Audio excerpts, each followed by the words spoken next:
The best late-night conservative talk show in America, Sackheads Radio. And listen, there are no people better on the air to give you the best in conservative talk than Sackhead Sean and Sackhead Clint. And we're working on the immigration papers for a certain other guy who happens to work here, too. For those who are tuning in around the world to the best in late-night conservative talk, Sackheads Radio. Sack News. Sack News. Radio. Sack News. Sack News. Radio. Sack.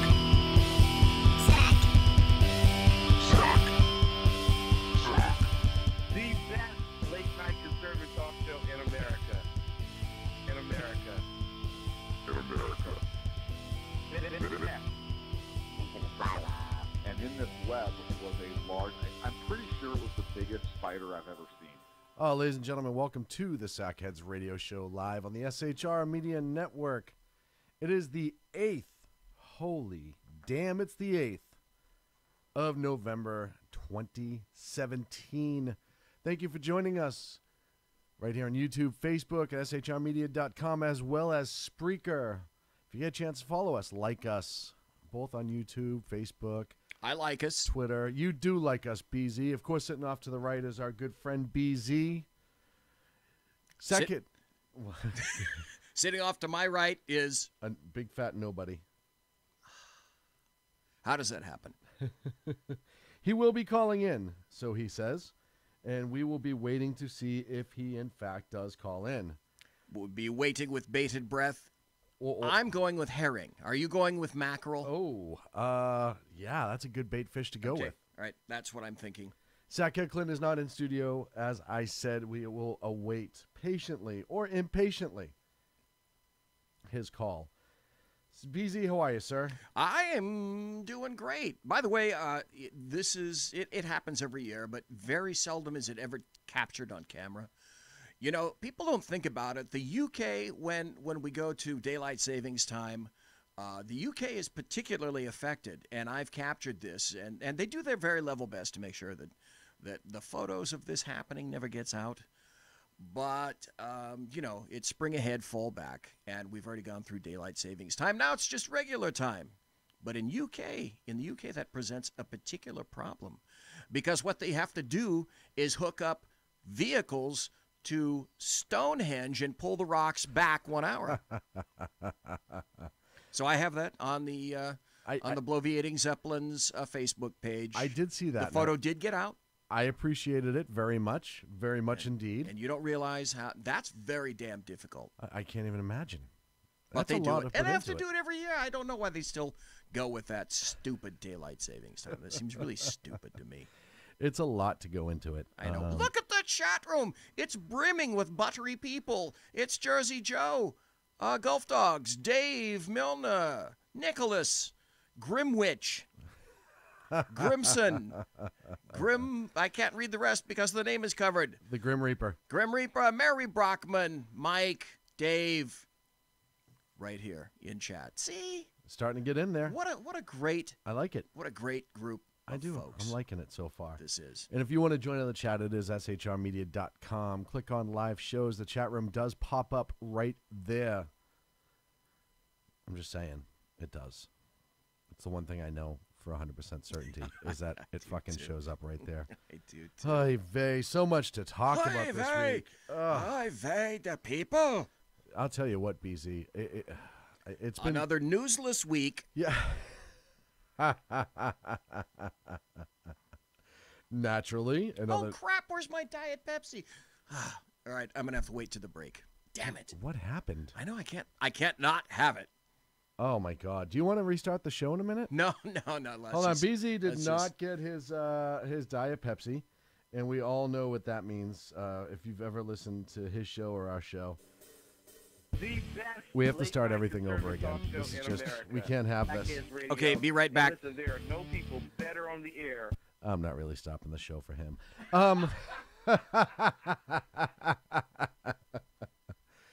Oh, there is a lot going on today. Oh, God.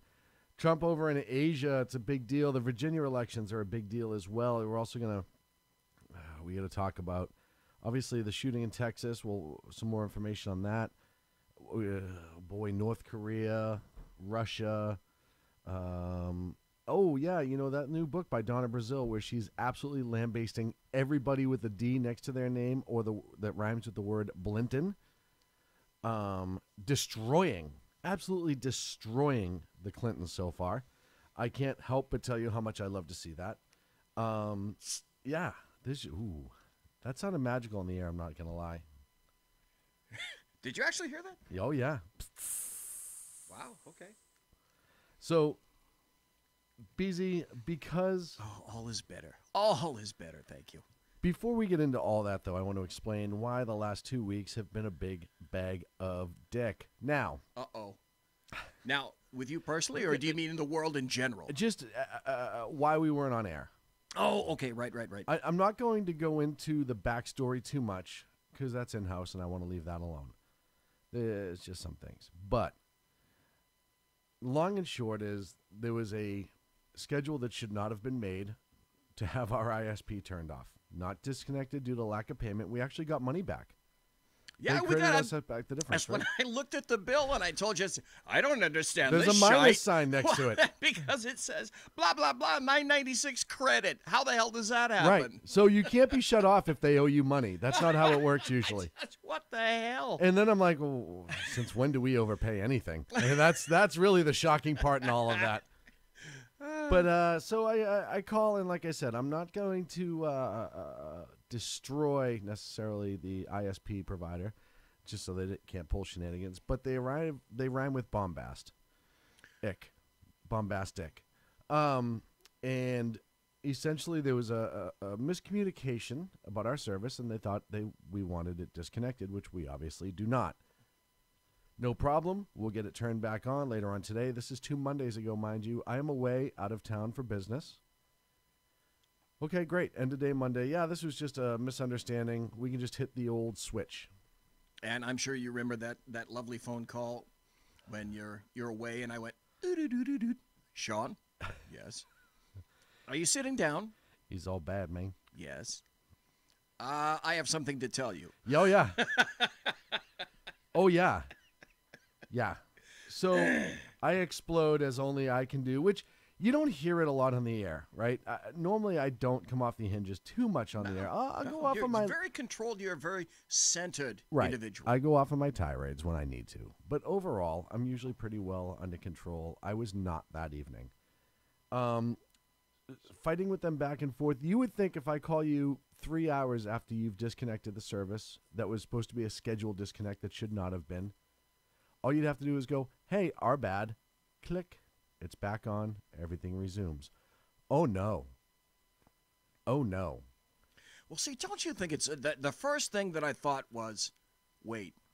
Now, you were telling me that they actually needed to come back. Yes. Get into, physically into the studio. They had to change the box out. So, question. Yes. Why is it that a service provider like that can immediately turn you off remotely, but they can't go unions, bing, unions, back on, unions?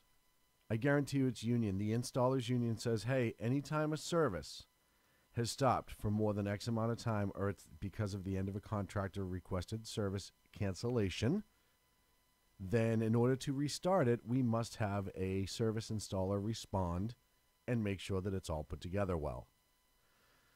Yeah, for those of you not watching in YouTube Live and Facebook Live right now under SHR Media, what you missed was the eye rolling of Sackhead Sean about 10 seconds ago. Son of a bitch.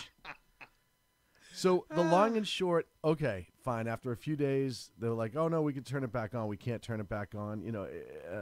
Whatever. It's like a high school love-hate relationship. They say, hey, we can turn it back on, but we're going to send a technician out. Well, fuck. For what? Because I know, right, the box is sitting here. We haven't touched anything. No, the box is absolutely fine. Everything's A-okay. All we did, when I was in here, the only thing I did is I reset the box, I reset the router, I checked the internet connection, blah, blah, blah. Nothing. Nothing until that I I finally to worry called, about. and they said, Oh, well, the reason you don't have internet is because you don't have internet. I'm not going to lie. I've never said the words motherfucker on As many times. on a customer service call with a company. I'm on the phone and I felt bad for the guy. I know it's not him. And I told him that repeatedly. And I wasn't calling him one. I was just calling the situation one. And I was losing my mind, BZ. I spoke to you over the telephone when you were away. Yep, you bet. Completely understood. I get it. I was so far out of my gourd, it wasn't even kind of funny. You were? So, long and short, they go, hey, we got to schedule it. Great. This is the Thursday before last. When can you do it by? Oh, no problem. Let me look. Ding. How does next Thursday sound? Well, the term motherfucker came out again. Yeah. And I said, you kidding me? I said, hey, listen, our business has been with you guys for a couple years now. See, and that's the deal. That's the thing I don't get. It's business. Okay, now what if we were, I don't know, A Kaiser? medical office. Let's say, let's say we were an office of Kaiser. Yes. And now, this is different from a home account. We have a business account. Yes. So I would think, okay, if Kaiser calls and says our internet is down, would you treat them the same way in a business account that you treated us? Right. Well, we didn't get a damn thing done for 2 weeks. Right. And here's the problem. In this area, your options are practically limited. You have the other two larger ISP providers in the area. I'm trying to figure out who else is here besides them. AT&T. But Okay. Well, and you can get stuff from the satellite. Right, which sucks. It's slow. It's not good. I don't know anything about it. It's except horrible. It's damn expensive. Yeah, and it's ridiculously expensive. AT&T, who is horrible to begin with, they're another company. Like the one thing I will say about Bombast is that financially, the cost effectiveness for what we need is very good. The price is reasonable. We've never had an issue I mean, we've had a couple outages here and there, but I don't think it's not always their fault, right? Cars hit poles, shit happens. The FBI sends the black helicopters over. All those things sort of happen. But price-wise, they're always the best one going. So you look at AT&T. It was as soon as you touch most people don't realize this. When you get internet into a business, Did you even look at AT&T? Yeah. Oh yeah. Did you? Okay. I looked at a couple different places. Once you say, "Hey, we're a business. We want internet," they go, "Hey, add 60% to the price." Exactly. That's exactly Wait, the deal. what? Oh yeah. Another 60%. Okay. Comcast doesn't really do that. It's a little bit more, but it's not horrific. It's very reasonable considering. So all the other ones were just ridiculously expensive, so you're almost forced to go with it. Or I would have, if I could have gotten somebody out here that Tuesday, I would have. Absolutely would have. So either way, after 2 weeks of hell and fighting, and thank you, Dan Butcher, over at Lone Star for last week for hosting us. Oh, that was boy. amazing. That was a lifesaver. He saved me, and then he saved Sackheads. Yeah. And so my hat's off to him. My hat is physically on my head right now. But in a word, a manner of speech, yes, my hat is off to Dan. And he absolutely helped us out. And Jersey Joe last week, who helped at the last second bridge it to Spreaker after I begged him to, which, I get a message for Jersey Joe. Oh, he's still in chat. Yeah. Jersey Slow, as his new nickname shall be, because he is a little. Jersey Slow. And Joe, if you're watching on YouTube, buddy, look in the eyes. See me? I'm the fucking boss. I'm the boss. It's true. I'm the boss. Hey, listen, I told him in chat. It's on record. I told him. I said, I'm not the boss. He's the boss. I know. I don't know what the hell he's thinking. This is what happens when you don't smack kids around.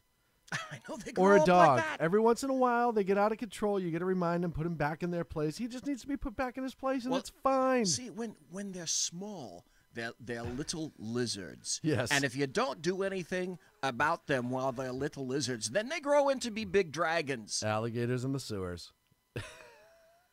That's right. And anacondas coming out of your toilet. Folks, I want you to remember this. When you go away tonight in the Sackheads radio show, I'm going to God. leave you with a mind worm, and that's this. The next time you open the lid on your toilet, you better stand back about 5 feet because there's an excellent chance Jersey Joe. there's a poisonous reptile in there. Or once you settle on top of the toilet and you're starting to get comfy. Why do you do this to people? You're starting to get comfy now. Maybe you've picked up a magazine from the BZ. rack and you look in there and you can hear in the other room there's some nice lilting stereo music and things are going well, and all of a sudden you remember what I said, and there's an anaconda in that pipe coming for you right now, and when they grip they have 4 sets of teeth and they never let go.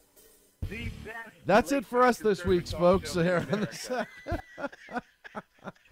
What do you like Dan Butcher, right? How am I like Dan Butcher? As soon as you come on our show, it's like, let's just fuck with people all day long. Let's just make people feel uncomfortable as much as humanly possible. Oh, I'm telling you. Mindworm. sweet mother Right of there. pearl. Sweet mother of pearl. BZ, we went 3 minutes over our intro, and as we have a tendency to do, where do you want to go first? Well, hell, I guess we could go to Sacramento. Yes. The NAACP in Sacramento wants to have the national anthem Yes. removed. Well, that's a good choice, isn't it? We don't need no stupid national anthem. Yeah, well, Well, we don't need the Star Spangled Banner as our national anthem. what are they suggesting? There was a guy in Tucker Carlson tonight who was saying that, well, it wasn't until 1929 or 1931 that we changed from America the Beautiful. Right. And then we went to Star Spangled Banner. And when we went to Star Spangled Banner, we went whole hog racist. Well, it went first and foremost. It's all about war, right?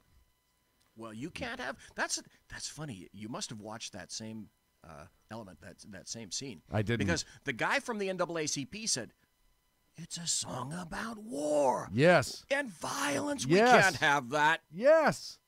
Yes, we can. Holy shit, yeah, we can. It can't happen here. Here's the reality of it.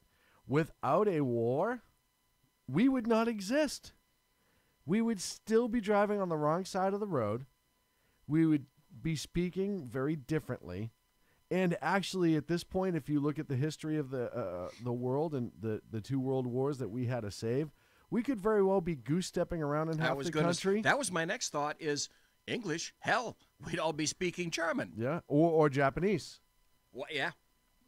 And the Man in the High Castle, the book, the TV show on Amazon. If you haven't had a chance to watch it, check it out.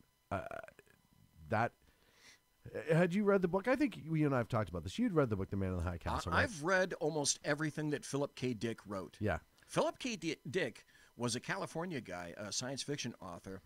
He died, I think he died in the 70s, either the middle to late 70s. In any event, what a lot of people don't realize is that Philip K. Dick was suffering from serious mental problems all through his life, which is one of the reasons that he came up with all of this weird stuff. Blade Runner, for example, Yes.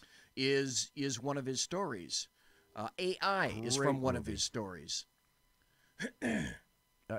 Minority Report is Another from one of his. his Yep. stories. All of those sci-fi, the robots take over, except for Man in the High Castle. Man on the High Castle, which is a brilliant book. And actually, Amazon's doing a great job with it. If you don't know the plot, long and short, we lose World War II. The country split in half. The Germans essentially get everything from Chicago, a little bit past Chicago, but Chicago to the East Coast. The Japanese get everything from the Colorados, from the Rockies to the West Coast. And then there's kind of a no man's land in between. It's incredible. It's absolutely incredible. It's a great show. It's a great book if you haven't had a chance. But this brings me back to the Star Spangled Banner. Yes, it's a show about war. It's a song about war. Yes, it's a song about American pride and war. Yes, whether people want to admit it or don't want to admit it, war has given us the freedoms that we have. I know that people have perished. I know on both sides. Lots of people have perished. Oh my God, it's called fucking war. And that doesn't mean that it's always a good thing, but that doesn't necessarily mean that we should erase our history. I know it was America the Beautiful before the Star-Spangled Banner. I also know that we have this weird plague in this country of removing our history. It is an epidemic. It is an illness. These fucking losers on the left can't help but destroy our history. It's not really manifested itself. I mean, it's always been present. It's kind of been background, but it really manifested itself primarily after the election of Donald Trump. Yes. And that's when everything came to the forefront. In this in particular, they're saying the state chapter of the NAACP is going to seek their support in California lawmakers, for a campaign to remove the Star-Spangled Banner. And so what they're doing is they're saying they want to rescind what they consider to be one of the most racist, pro-slavery, anti-black songs in the American lexicon. And then made reference to Colin Kaepernick. Oh, geez. Now, how do you make this nexus of the Star-Spangled Banner and Colin Kaepernick? How can a logical thinking human being decide that, let's link hubcaps to an orange? Because I see the obvious connection, don't you? Oh, God, these leftists. I want to bang my head off a desk, and by desk, I mean axe. This is so painful. Okay, here's what they object to. They say it's the third stanza that is seldom sung. Mm-hmm. Now, you, Sean, everyone in chat, you tell me if this is racist and pro-slavery, and throw on a couple ists to that to boot. Their blood has washed out their foul footsteps pollution. No refuge could save the hireling and slave from the terror of flight or the gloom of the grave. Okay. Does that not sound to you like that's the situation that the United States found itself in? Yes. And then they're trying to liberate it, which is why they're fighting the British. Yes. Which is exactly what it was written for. Yes. And once again, I know this brings us back to Kaepernick, slave. Oh. I wonder who this is. It's probably going to be nobody important. I'm going to mute it. So, okay. All right, good.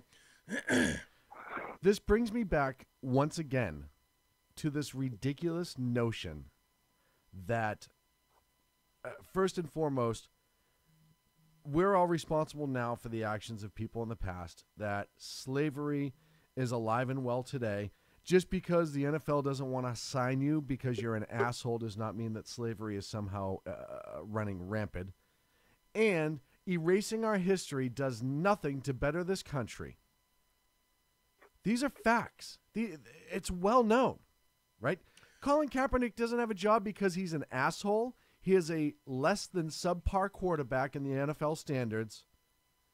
And the attention he would draw to a team would actually overwash the actual team itself. Okay, here's what they're making reference to.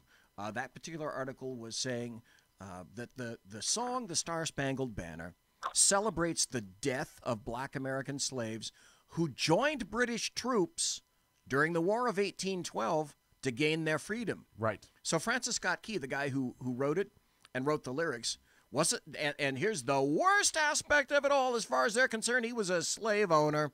Was. And a fierce opponent of abolition. Mm-hmm. They say. That's funny. I can come up with other history. You know who the biggest slave traders were on the planet at the time? Prominent African-American Democrats in the South. Africans. Yeah. Who dealt in the slave trade. Yes. And didn't mind taking money for their own people. Absolutely. Who are the current slavers today? Where are they located? Muslims, Middle East. Uh-huh. And in Africa. Thank you. Yep. Do we mention that? Sackhead Clint, no, sir. No, we don't. Clint, do we mention that? Hi, Clint. Hi, how are you? Oh, doing just ducky. How are you? You called in 4 minutes before the break. Well, I called in and I listened to Sackhead Sean going on a complete tear, and it was awesome. Do you mean that? You really like me, don't you? Yes. You really I like love me. you, and you know this. But no, it was friggin' amazing. It was great. Oh, man. How you doing, buddy? I'm awesome. I can tell. Well, I'm awesome now that I'm with you guys. Now, Otherwise, I was, yeah. now, how many rocks got thrown at hookers tonight? A lot. One, two. Now, so first of all, I need to know your definition of rock, because rock encompasses somewhere above a pebble, but below a stone. And so I want to know kind of where your definition of rock is, because I might have thrown some pebbles, stones, and maybe even a boulder. Well, so a rock to me is anything larger than a pebble that you can hold in your hand. A stone to me, in the bottom of a river, right? River rocks, that kind of 3x2 size, maybe a little bit maybe an inch and a half, Yeah, 2 and I inches. don't know that it has to be at the bottom of a river, right? Because otherwise, a rolling stone would in fact be able to gather moss, because it'd be like just at the bottom, right? So a stone has to be able to roll, so it can't necessarily be at the bottom of a river. Keith Richards So I don't know if I agree with has that definition. never gathered any moss. Keith Richards, no, can't gather moss because there's so many drugs in his body, nothing That's would right. grow on him. So Clint, to Right, answer, which is why he's still alive. exactly, he's gonna outlive Because all of us. he's preserved. He's well preserved. He's gonna Yeah. outlive all of us. I don't even know how that's Yeah. friggin' possible. It's amazing to me. Listen, Well, it's the I'm on same- the way. It's the I'm same trying. reason why cockroaches and North Koreans continue to wait. What? Wait, what? What?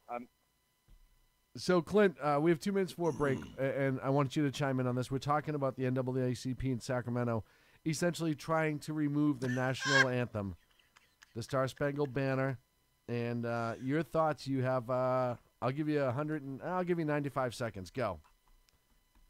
Yeah. So look, here's the thing. I mean, the Star Spangled Banner, if you recall, was written by Francis Scott Key, who was, I believe, sailing a slave ship over to the United States from Africa when he was looking at the stars. And whenever they beat the slaves, they'd hold a banner up that would basically say, "Obey the rules." And so I think it's a song about beating slaves under the stars while this banner, reminding them to behave themselves, flew overhead. So in this case, I have to agree with the folks that want to outlaw this racist, incredibly insensitive song. I can't even.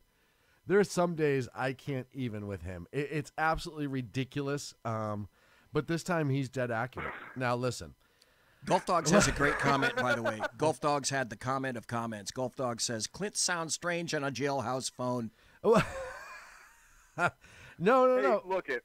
So for those of you that don't know, look, I may have been picked up by the NSA. What? So I'm in a non-disclosed location, and it's not important how I got the cell phone in here. What's important is I'm with you all right now. Right, but they did note in your booking form that you walked odd, and That's the commercial about Keister, right? right. The Keystone. You meant Keystone. Folks, we're up against a break here on the Sackheads Radio Show. Right. Of course, we're going to return right here at shrmedia.com. Clint will be on the phone. BZ will be in the room with me, and we will be right back. Conservative media done right. You're listening to the SHR Media Network. Hey, it's Sean from the Sackheads Radio Show. Also one of the owners here at the SHR Media Network. Are you opinionated? Have you ever wanted to do your own show? Have you ever heard somebody like the Sackheads and go, yeah, I could probably do that better? Well, now's your chance. Send me a 5-minute clip at sackheadsradio@gmail.com, and maybe you can be part of the SHR broadcasting team. sackheadsradio@gmail.com.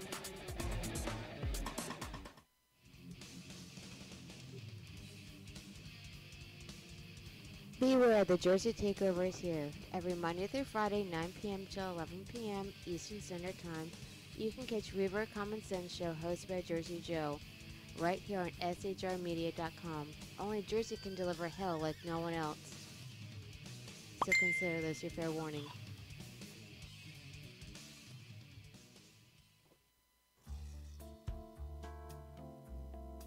human by race, Christian by faith, American by nationality, and conservative by choice. Reverend Ralph J. Chittum Sr. is the right guy on SHR Media from 8:05 to 9 p.m., Monday through Friday. And if on the rare occasion I am ever wrong, I will still always be right. The right guy on SHR Media. Power brokers use corrupt politicians, deceptive Islam, and lies from establishment media to turn the once shining city on a hill into the city of the blind. What do the elites fear? One man with a cane. I'm Dave Milner. Join me at SHR Media, High Plains Talk Radio, Spreaker, iTunes, and YouTube for a different kind of commentary on the unpleasant blind guy. Because truth is not always pleasant.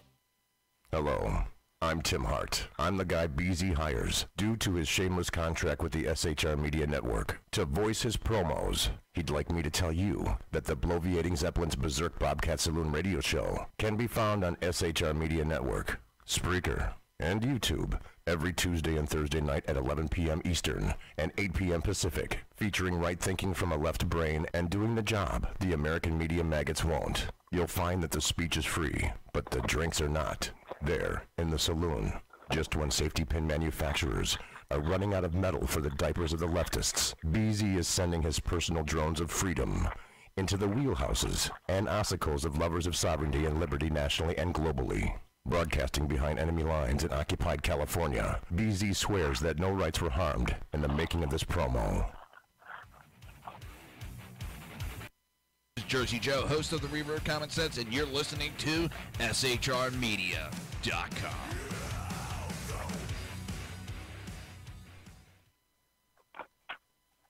And welcome back to the Sackheads Radio Show live on the SHR Media Network. Thank you so much for joining us this evening, the 8th of November, 2017.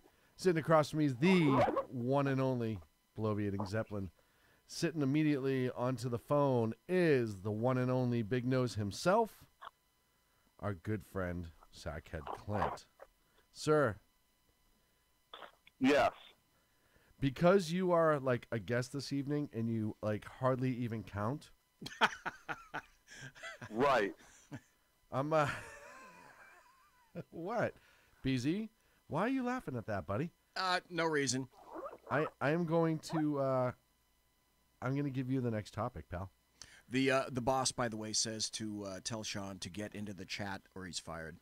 Well, first of all, who's the boss? That's a good question. Is the boss or is the boss the boss? Right. Which boss There's is the a boss? big difference in the two. Speaking of chat, folks, if you're just kind of passing by, you're doing a late-night conservative talk drive-by on the show right now, there's a lot of people in chat, and you should join them. Mary Brockman's in chat, Jersey Joe, Dave, Golf Dogs, Mike, the Virginian, Mamba, the boss, and count them, three viewers. And you can also check us out Facebook and YouTube as well as Spreaker, shrmedia.com. Whoa, what was that? Yeah, what was that? Clint, are you okay? Did your bag of rocks fall open? Did I? Wait, what? Your bag of rocks. Listen. Clint. Rocks. Just, jeez, why is it always dirty with look, you? Isn't that an accoutrement that goes to rocks, snap on a gate? To throw at hookers is it's an art. As you know, I mean, I've tried. We've gone out and I've tried showing you. I mean, no fewer than 7 different occasions. Right. The exact. It's almost like finding a good hooker throwing stone. It's like almost as important and difficult as finding a good skipping stone. Right. Right. You've mentioned that. Right. A lot of work, time, and consideration goes into it. I've seen you polish them. Yes, yeah, because if you polish them, it's more aerodynamic. Yes. And it cuts through the filth of the streets in the air in California to be able to maximize the velocity. Why does this have to happen? I don't even know why anymore. Clint? Yes? You'd like to talk about something now. It's going to be the time there, bud. Yeah, I do. Look, I want to talk about the shooting in Texas at the church. Okay. And Horrific shooting. Obviously, I know I'm guessing at some point we're going to get to the Trump and the Asia visit right now, or not right now, but sometime this evening. Right. But just the tragedy of the church, and obviously here at SHR, our thoughts and prayers are with the victims and the families of those victims. Some, I heard once where I actually had to turn off the news a couple times, particularly when the story about the mom that kind of saved her was like 6 or 7 or 8 year old girl, daughter, but her other 2 kids, but the mom and the other 2 kids were killed. Right. And, horrible tragedy. But I want to talk about 2 things in regards to this story. Number one, I want to talk about how this act was stopped and what prevented more people from becoming victims. Yes. And I want to talk about some of the reaction from some folks on the left. And I want to start with the reaction first because some of the things I saw, it didn't just sicken me, but it made me sad. And it made me very sad as an American because here we have an event. And look, I don't care what side of the political spectrum you land on here. You have a horrible event, but there were people on Twitter and everything else, hey, our thoughts and prayers go out, moments of silence in Congress, and you had one asshole congressman from California just walk out on a moment of silence and immediately take to Twitter and say, oh, enough moments of silence, we need to do something. You know what, fuckhead?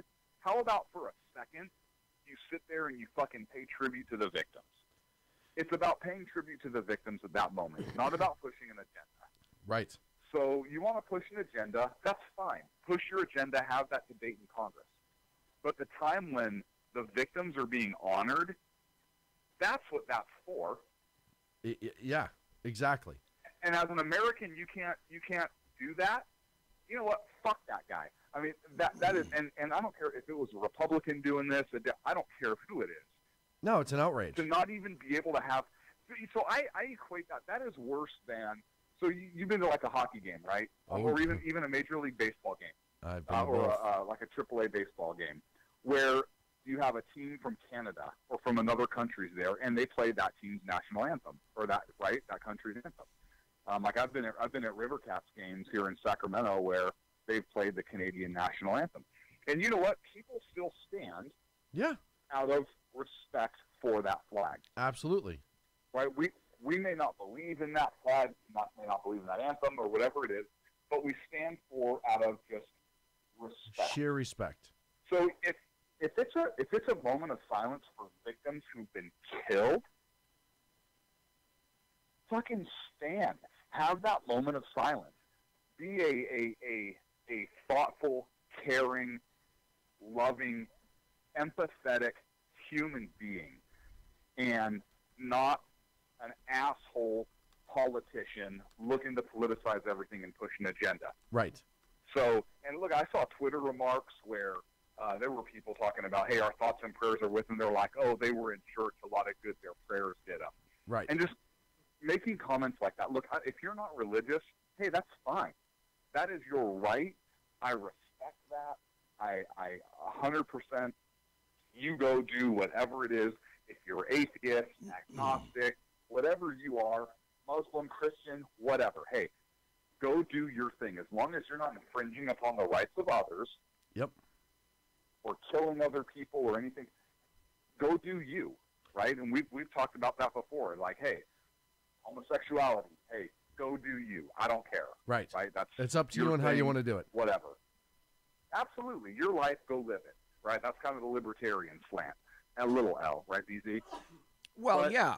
But to hear, bless you, but to have that type of reaction from people on Twitter and stuff, it makes me sick that as a country we're that divided to where we have a tragedy like this, and that's the response we get, not just from other people, but from an elected representative in Congress. The other thing is, and I haven't seen, look, these events should not be politicized one way or another, but I don't hear a lot of I don't hear a lot of Republicans out there touting anything else either necessarily, right? Right. Like, obviously, this is a case that's going to be used to justify more, less restrictive gun laws. Obviously, right. So let's talk about how this was stopped. But it's not being done, or at least I haven't seen being done in a horrible way. I haven't heard anybody on the right say everybody needs a gun regardless of mental capacity and stability, and we just fucking need to kill everybody. Well, liberals are killing us. I haven't heard that anywhere either. I haven't heard liberals are killing us through their laws. All these shootings are the liberals' fault because they won't let us carry guns. Right. I haven't heard the argument posed that way, which is in stark contrast with how I've heard the left politicizing this in some circles, not all the circles, right? Which is the NRA is killing us. The NRA is causing this.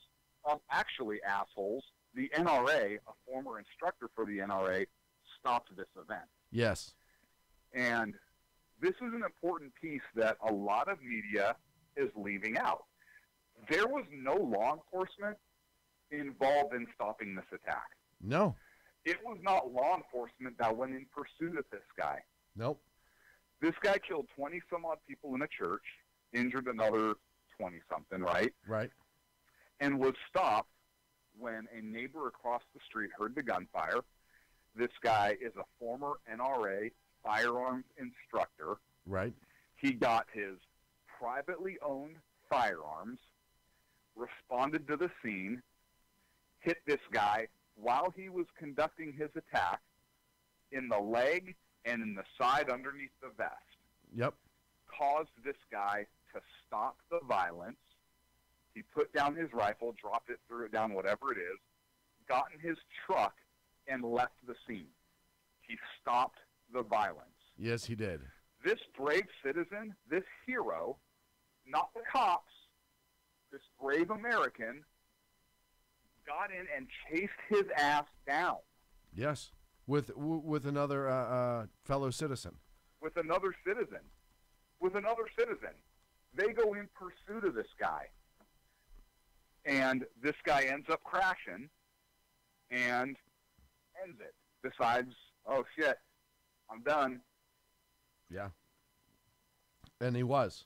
And saved and he wasn't. And saved who knows how many other lives. I mean, potentially those 20 who were injured and some that were not could have potentially been finished off.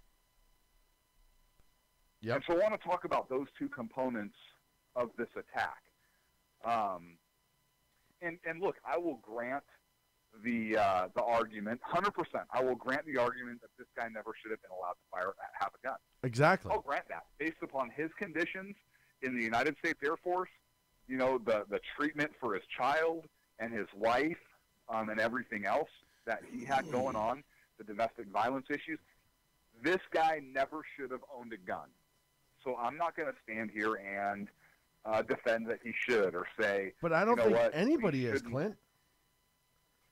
No, I don't either. But I bring that up because I want to be fair, right? Because people on the left that are going to listen to this segment are going to just take away from it the fact that I'm calling out Democrats and I'm calling out and I'm praising a private gun owner who stopped it. Right. And what I want to make sure is that I'm giving a fair analysis, also pointing out that, hey, this is, in addition to being a case where, yes, somebody, a private citizen with a gun stopped this horrific attack.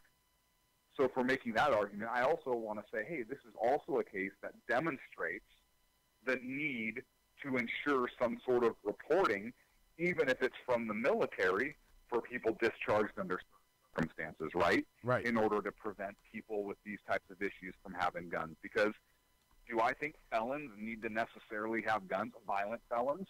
No, absolutely not. Of course not. Right. Do I think that people with dangerous mental issues need to have guns? So absolutely not. They don't need to have guns. I think it needs to be measured.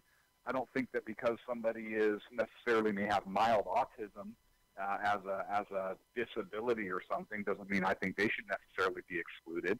But if you're somebody who has demonstrated violence and has these types of issues, absolutely, I think there should be some way to prevent those people from purchasing guns. And there was a failure here, and I think a gap in the system or a failure in the system has been identified that needs to be addressed and fixed. And we've talked about this, though, right?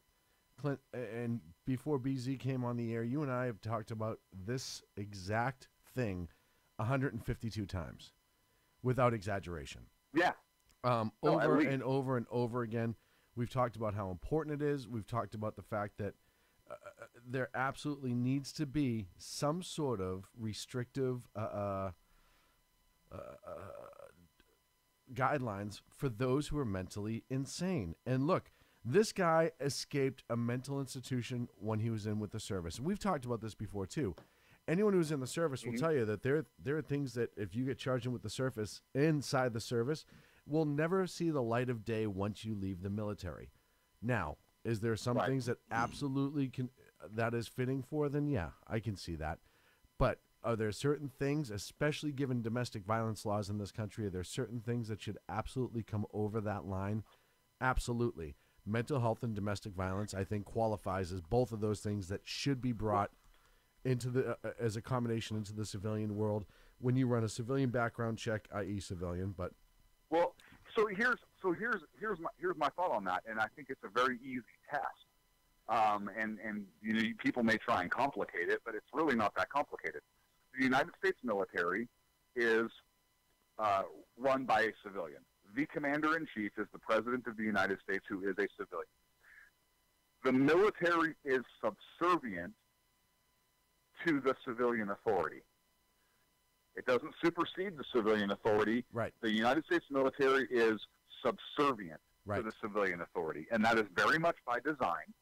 Yeah. Because we don't want a country run by the military or a military state here. And because the military is subservient to the civilian population, if there is anything in a serviceman's record or a service person's record that affects the civilian community, i.e. any kind of conviction, unless the records are sealed for national security reasons, right, then I think it shall be disclosed on some kind of NCI, National Crime Information Center database, and should be reported just like any other criminal record.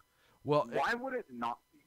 And I agree. I think if it meets a crime that is on a civilian standard outside the UCMJ, then it should absolutely enter into your criminal history as it would with any other state.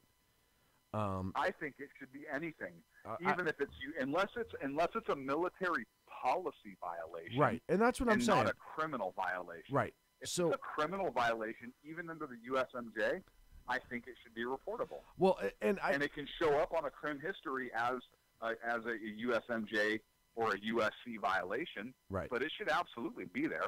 Well, I think the difference is there are some things that are very military specific that absolutely can stay in,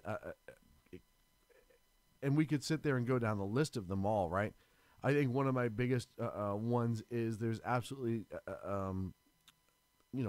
insubordination and stuff like that that can amount to criminal under the UCMJ, but isn't necessarily a crime outside. It's no different than if you're at work and you're not listening and you work at Joe's video shop and they fire you for it. It's not going to go in your criminal history. You know what I mean? Their duty does bring certain criminality or does bring them to certain levels where not performing it will be criminal, but it doesn't necessarily. That's what I'm saying. If it equates to a civilian code outside of the military, then I think it should be crossed over, and that crosses that essentially covers every law that's on a civilian book. I don't know because each jurisdiction is different, right? So if you're an asshole in the military and you're insubordinate, you're probably going to be an asshole out in the civilian world. Yeah, but that doesn't necessarily mean that it's going to equate to a criminal conviction outside of the military. True. Well, there's a nexus to this. I don't even think you're going to. Yeah. No, BZ, I don't know. There's a nexus to it. If you're talking about two elements that are criminal in nature, then there should be a definite nexus to that. Yeah. If it's a criminal statute in the civilian world, likely it's going to be a criminal statute and applicable under the UCMJ. Now, That said, the government that leftists absolutely love and want to trust with everything is the government, i.e. specifically the United States Air Force, that was responsible for inputting that information into the computer system, garbage in, garbage out, or nothing in, nothing out. The information should have been there. The United States Air Force is the government. The government screwed up. It was admitted that they should have put the information in there, available for access, and they failed to do so. Had it been in there, I submit, though, then the people would have seen that. When you run an NCIC check and other state and local checks, that information would have been revealed. It was not revealed. Why? Because it's the government. But here's the thing. I don't necessarily know that it was an oversight.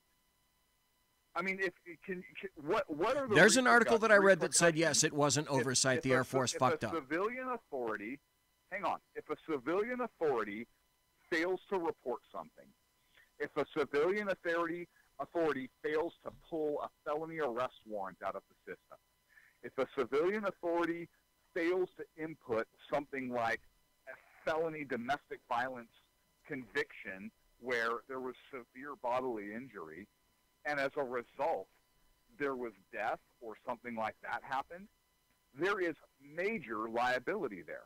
Yes. What is the liability for the Air Force here?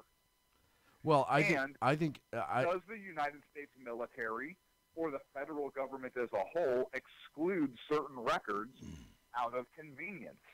Because if you have a bunch of assholes working for you, what's that really say about you as an organization? Well, I can tell you straight away the answer is yes. There are certain things that get excluded all the time. There's absolutely certain things that get ducked all the time. And that's my point. But that's what I'm saying is, as long as it's standard and on par, and like you said, it's different state to state, this and this, great. But when you pull a criminal, most states, by and large, have reciprocity in criminal convictions, right? It may be called manslaughter in this state and involuntary homicide in this state, but the parameters are the same, right? So when we're talking about that, you also have to acknowledge that there are certain things that are just not going to be occurring off of a military base that need to be outside of that as well. That's like me saying that if you run my criminal history, you should learn about the write-up I got at work when I was 19 years old because I didn't. No, I disagree, and here's why I disagree. Okay. I think if you get a conviction in a city court, if you get a city code violation, right, and you get convicted of a city code violation, right, there's a chance that's going to pop, right?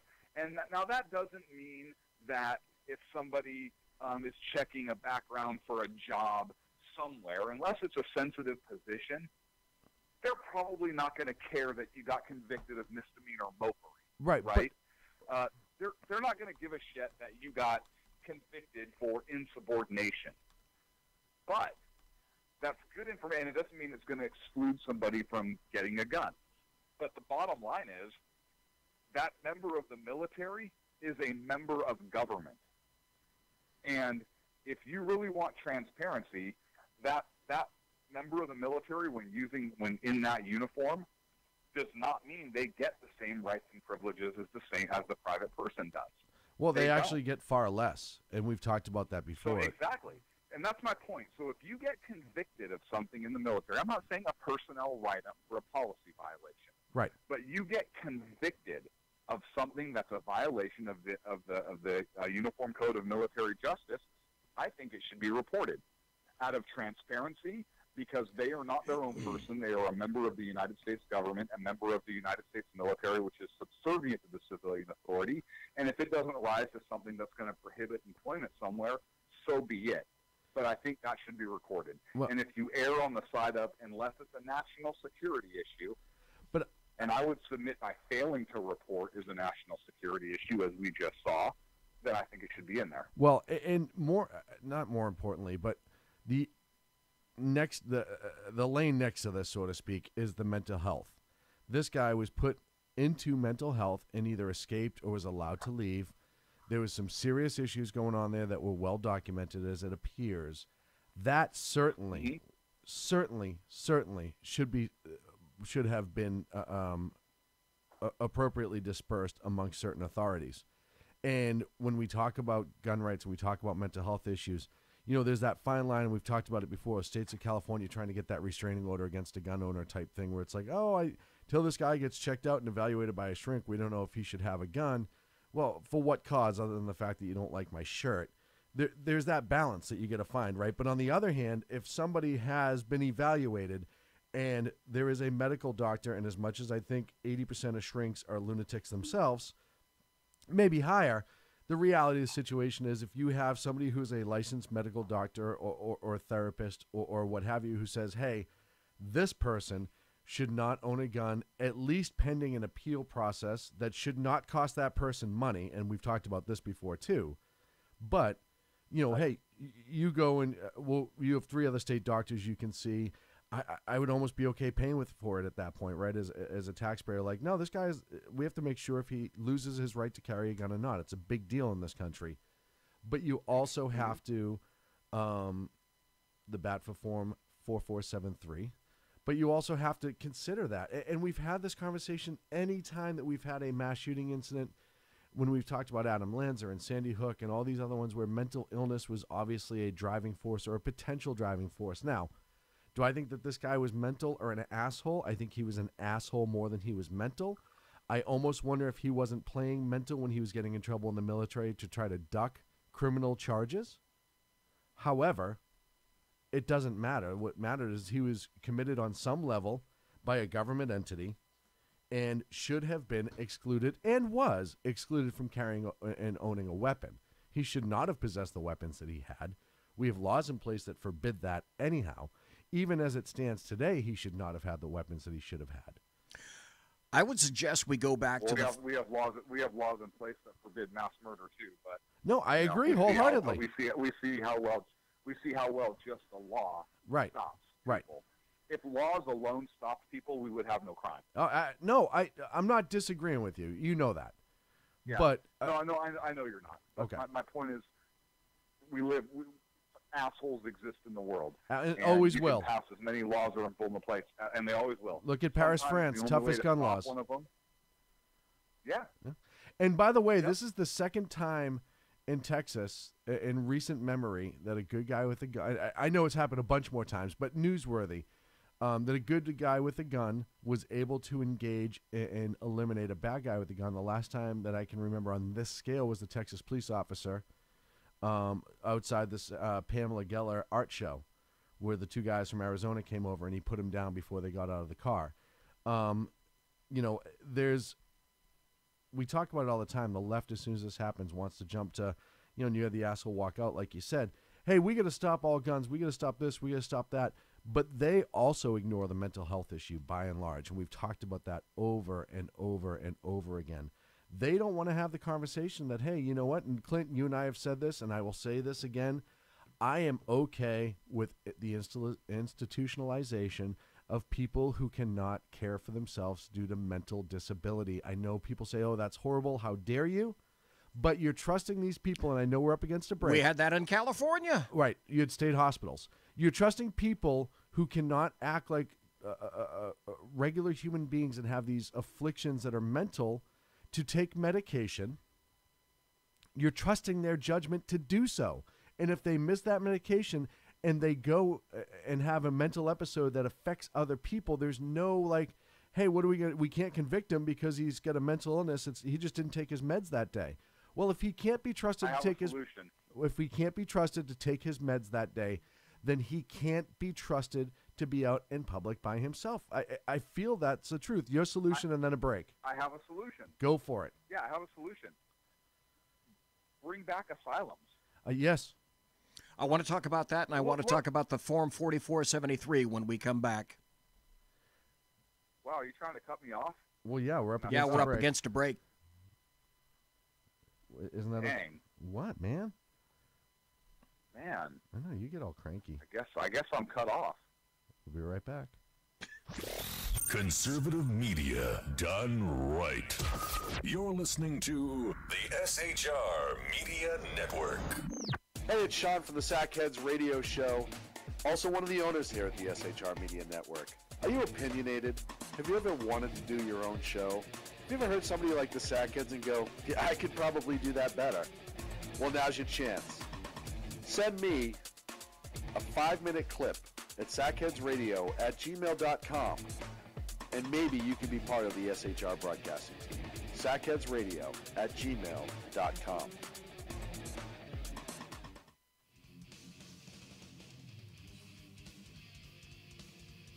Beware, the Jersey Takeover is here. Every Monday through Friday, 9 p.m. to 11 p.m. Eastern Standard Time, you can catch Reaver Common Sense Show hosted by Jersey Joe, right here on shrmedia.com. Only Jersey can deliver hell like no one else. So consider this your fair warning.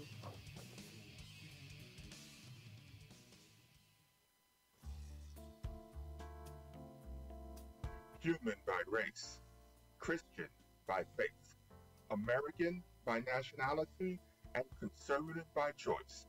Reverend Ralph J. Chittum Sr. is the right guy on SHR Media from 8:05 to 9 p.m. Monday through Friday. And if on the rare occasion I am ever wrong, I will still always be right. The right guy on SHR Media. Power brokers use corrupt politicians, deceptive Islam, and lies from establishment media to turn the once shining city on a hill into the city of the blind. What do the elites fear? One man with a cane. I'm Dave Milner. Join me at SHR Media, High Plains Talk Radio, Spreaker, iTunes, and YouTube for a different kind of commentary on the unpleasant blind guy. Because truth is not always pleasant.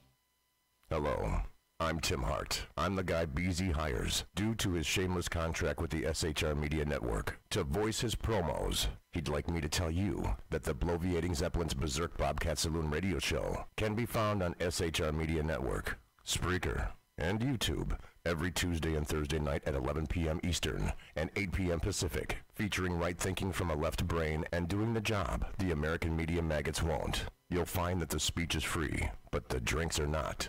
There, in the saloon, just when safety pin manufacturers are running out of metal for the diapers of the leftists, BZ is sending his personal drones of freedom into the wheelhouses and ossicles of lovers of sovereignty and liberty nationally and globally. Broadcasting behind enemy lines in occupied California, BZ swears that no rights were harmed in the making of this promo.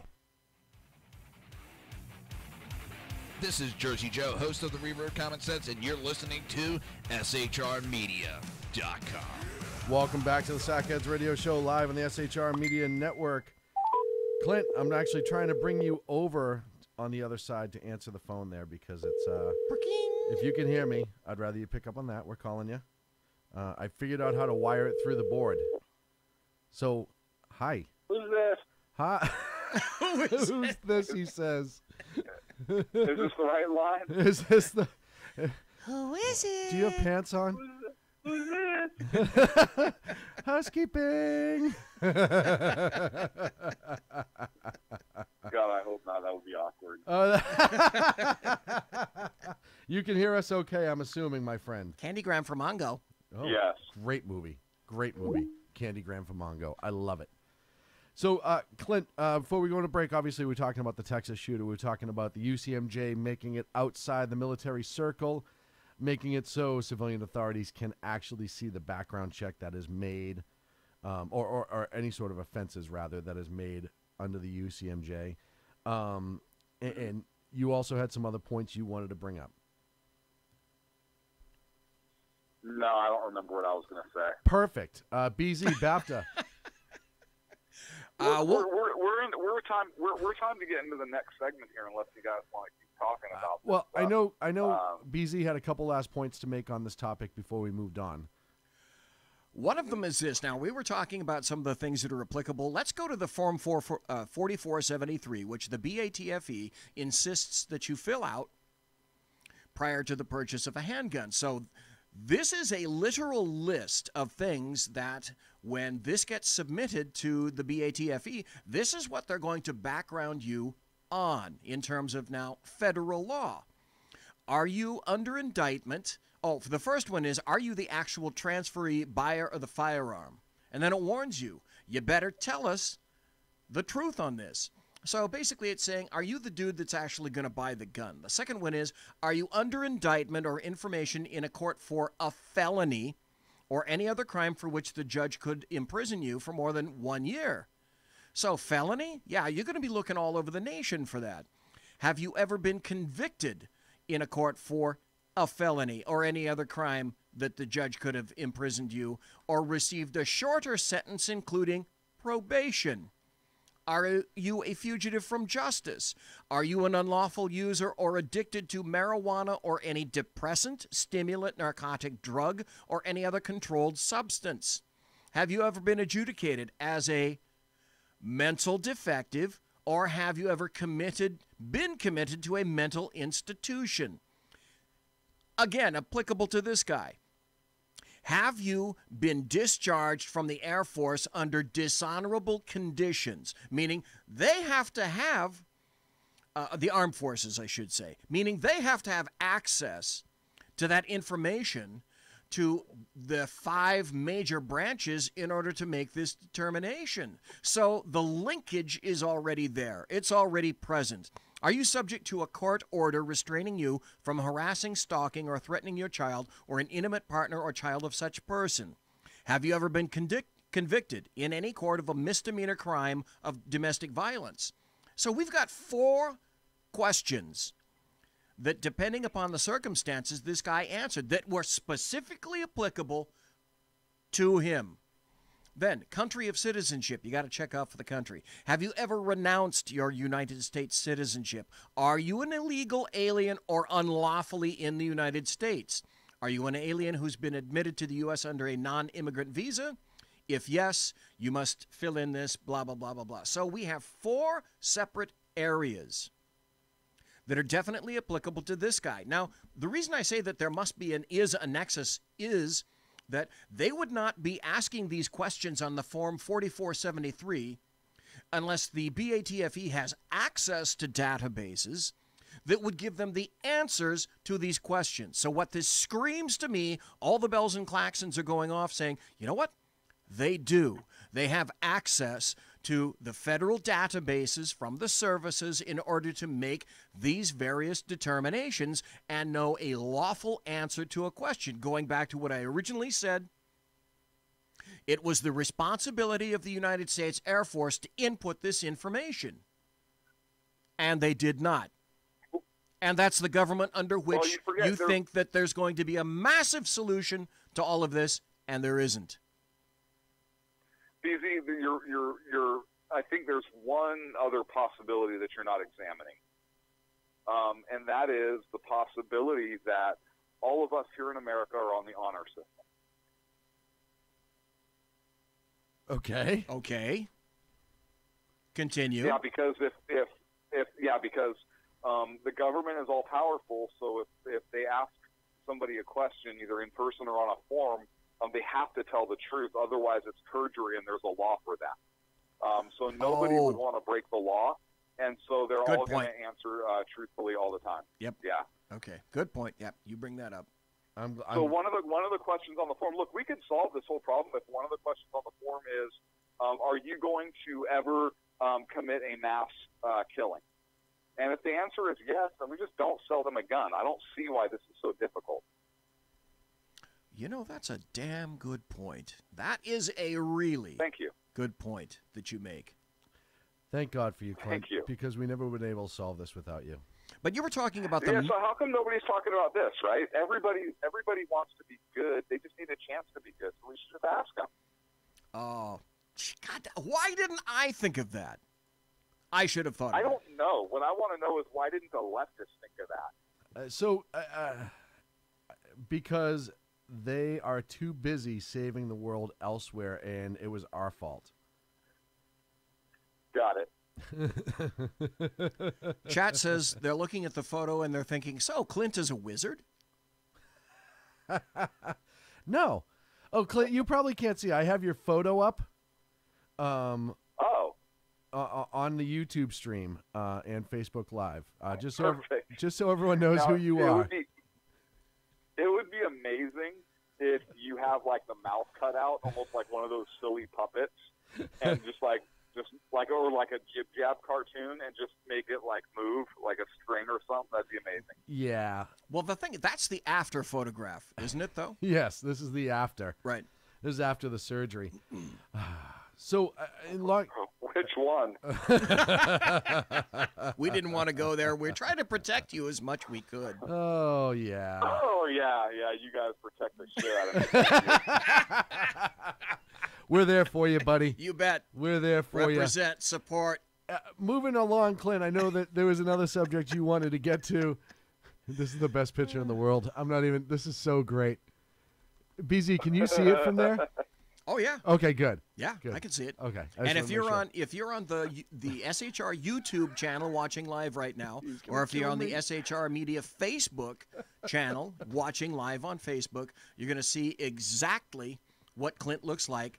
This is post-op, yes, the last time. Absolutely. Looking dapper too, my friend. He's looking exquisite. Absolutely. Clint, your next subject, Thank sir. You. Wait a minute. Do I take a little unhappiness? No. No. Nothing like that. Who's in a fucking tutu now? Go ahead. Clint, did we lose you? I'm not talking to you guys. It's my favorite part. Love you, buddy. You're a dick. We do. It looks like a big penis. Are you kidding me? Love you, buddy. Seriously, draw a head on that thing or something. There is. It's just on the wrong end. Yeah, right. It's horizontal, not vertical. Oh my God, that is horrible. Well, you know what's funny is I had a picture you saved that I was actually going to use for this exact thing, and it was one of the ones that we were using for Freedom Fest. I can't find it. Legitimately, I got to find it, so I'll fix it for next time. All right, I'm turning the YouTube channel off. You're going to drop down to 0-bit watchers. Fuck you guys.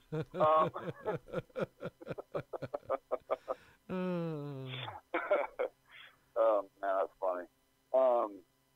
Yeah, so I wanted to talk about Trump's trip to Asia. I think he's actually going into China. And I read a story that they actually are not going to turn his Twitter off, even though it's like a social media free country.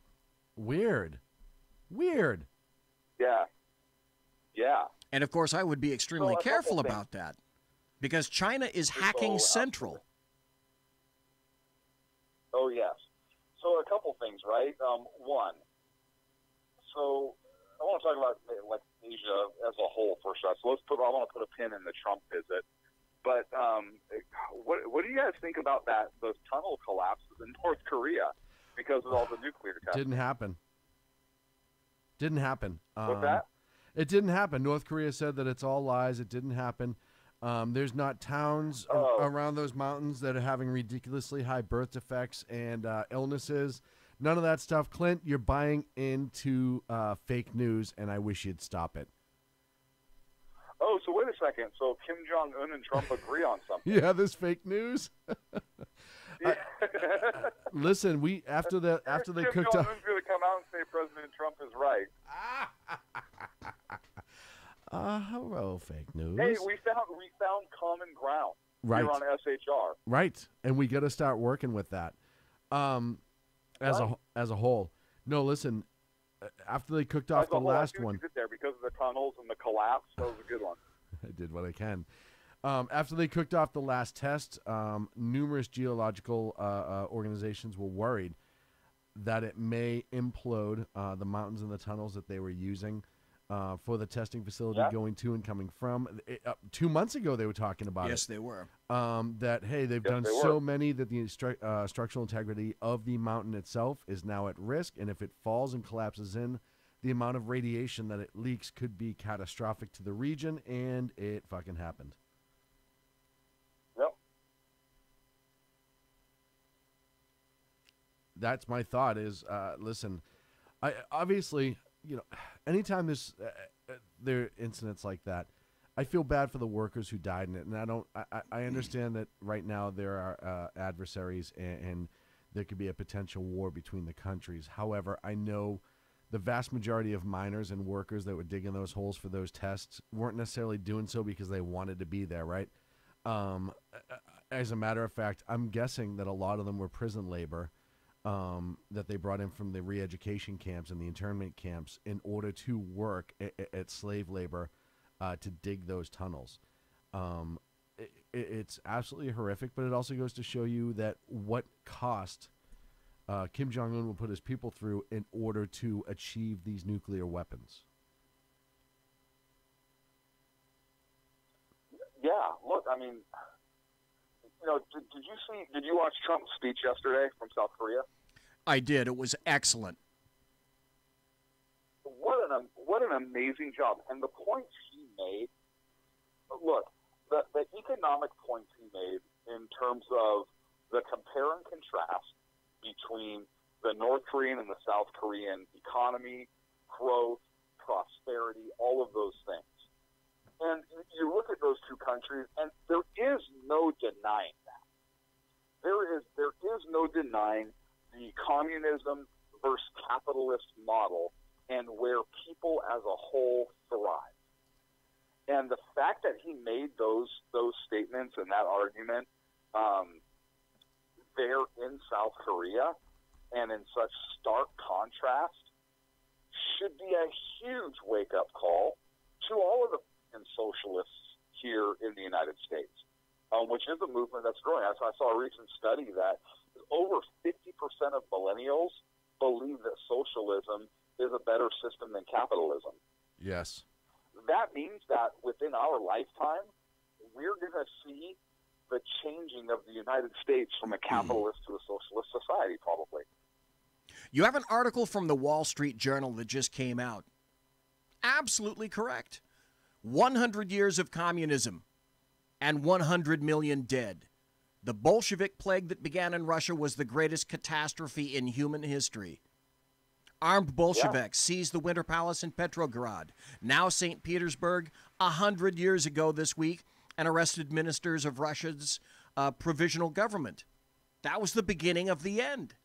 That's the exact same societal model that these massive idiots, Gen Zers and some millennials these days, advocate.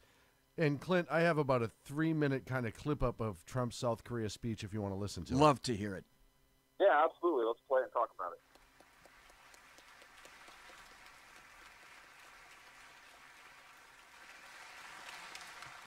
This is a very different administration than the United States has had in the past. Do not underestimate us, and do not try us. We will defend our common security, our shared prosperity, and our sacred liberty. All the while, the regime has pursued nuclear weapons with the deluded hope that it could blackmail its way to the ultimate objective. And that objective, we are not going to let it have. We are not going to let it have. All of Korea is under that spell, divided in half. South Korea will never allow what's going on in North Korea. On this peninsula, we have watched the results of a tragic experiment in a laboratory of history. It is a tale of one people, but two Koreas. One Korea in which the people took control of their lives and their country and chose a future of freedom and justice, of civilization and incredible achievement. And another Korea in which leaders imprison their people under the banner of tyranny, fascism, and oppression. The result of this experiment are in, and they are totally conclusive. This city and this assembly are living proof that a free and independent Korea not only can, but does stand strong, sovereign, and proud among the nations of the world. Fact, and you know what I'm going to say, the Women's U.S. Open was held this year at Trump National Golf Club in Bedminster, New Jersey, and it just happened to be won by a great Korean golfer, Sung-Joon Park, and 8 of the top 10 players were from Korea. And the top 4 golfers, 1, 2, 3, 4, the top 4 were from Korea. Congratulations. Well, you know, one of the things, and we can go into the speech itself, one of the things I've noticed about Trump in this speech, he did so with Prime Minister Abe, and he did so with South Korea. He's kind of got the charm turned on a little bit. You notice that he's yes. I know we've talked about this before. I know his relationship with Abe is much closer than people know in public. They actually, I guess they've grown into this pretty amazing friendship from things that I have read.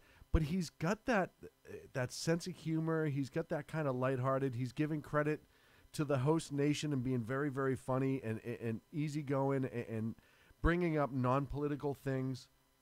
You know, all the things that they said he couldn't do, he's actually doing it in that regard.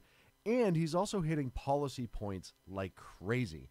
And he's not being shy about it whatsoever. And I think that's one of the things that is really nice to see when you have a president abroad representing the nation, not kowtowing or bending over or bowing as much as, hey, we're a nation of respect. We'll respect you if you respect us, and we're going to work together. And if you fall outside those parameters, I ain't got time for you. John Bolton had nothing but great things to say last night about that speech.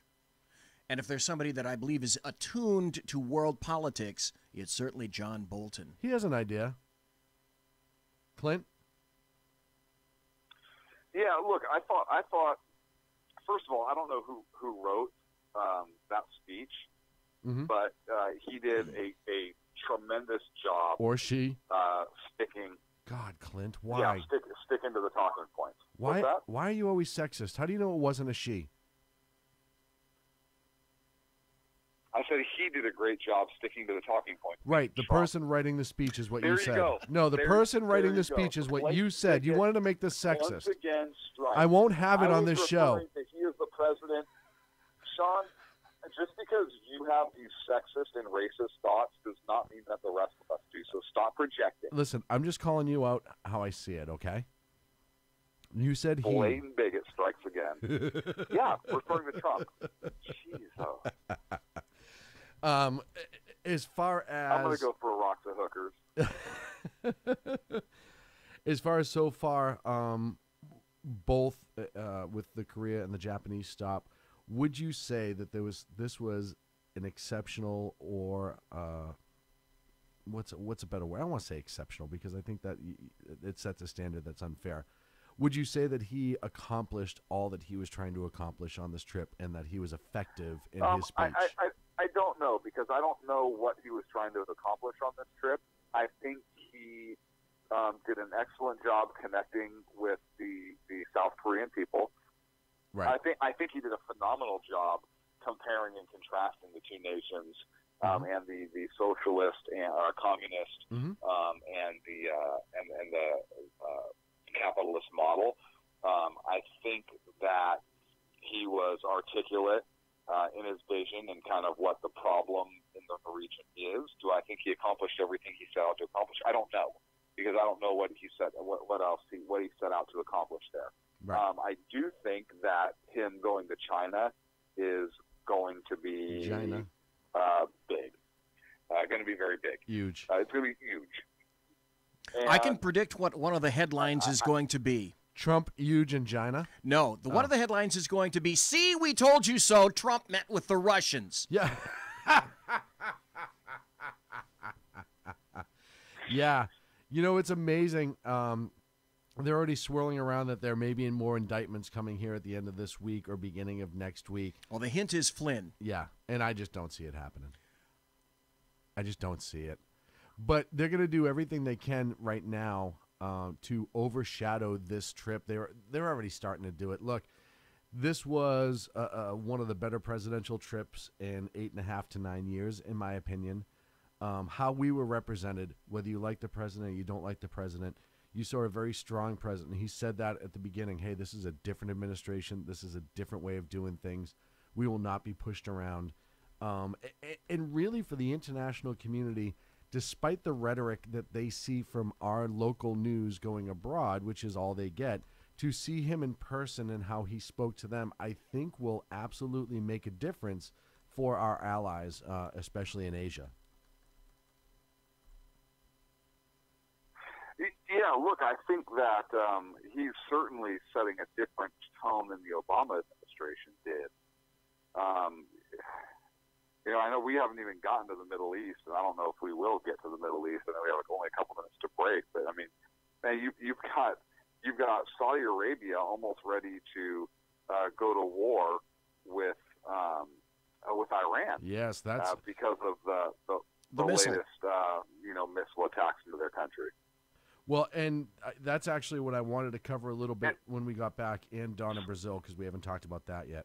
Yeah, and so the reason I bring that up is because I think that President Trump's foreign policy and the way that he portrays America. Look, the bottom line is, people may say, "Oh, he's kind of an asshole. He talks tough, blah blah." But people really, I think the other countries kind of know not to screw with us right now. Yeah, I agree wholeheartedly, dude. And I'm not saying that in any kind of, bragging or macho kind of way. I'm just saying that there's a different tone. There's a different way that we're being dealt with on the global scale. Yeah. Well, and look I think a lot of it is the fact that he hasn't allowed North Korea, specifically North Korea, and the Russians to push us around. He's not backing down. And you could say, oh, he's leading us to war. He's not leading us to war, blah, blah, blah. But what he's doing is saying to them, you are not – look, things have changed. This isn't 8 years ago. You're not going to be able to just walk in and get what you want and walk out. We as a nation will not have our principles robbed and financial robbed as we go forward. And it's, I hate to say a new sheriff in town, but it is. You want to hear one of the most telling aspects of that speech, and I know we got to go to a break, so I want to make this before we go. One of the most telling aspects of that speech was who approved it. Out of left field, literally, out of left field, Madeleine Albright, Secretary of State under Bill Clinton, said that was the right speech at the right time with the right tone. Yeah. Amazing. That says a lot. That's called a clue. That says a lot. Clint, your final thoughts before we go to break. Yeah, look, I'm excited to see kind of what the meeting with China is going to bring. The fact that he started in South Korea and then is going to China, I think, is very important and sends a message to the Chinese. Yeah. So I'm very interested to see how this meeting in China is going to turn out, and watching how North Korea responds as well. I agree, and like I said, only time's going to tell. We're up against a break. When we come back, I do want to talk about Dawn in Brazil briefly, but I also want to talk about Saudi Arabia and Iran before we get to the end of the hour. Right here on the Sackheads Radio Show, live on the SHR Media Network. Stick around.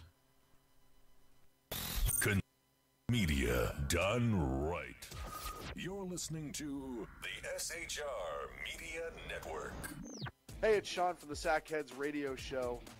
Also one of the owners here at the SHR Media Network. Are you opinionated? Have you ever wanted to do your own show? Have you ever heard somebody like the Sackheads and go, yeah, I could probably do that better? Well, now's your chance. Send me a 5-minute clip at sackheadsradio@gmail.com, and maybe you can be part of the SHR broadcasting team. sackheadsradio@gmail.com.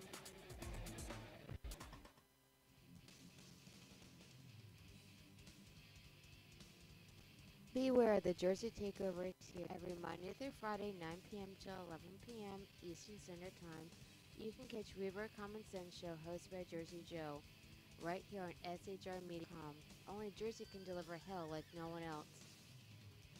So consider this your fair warning.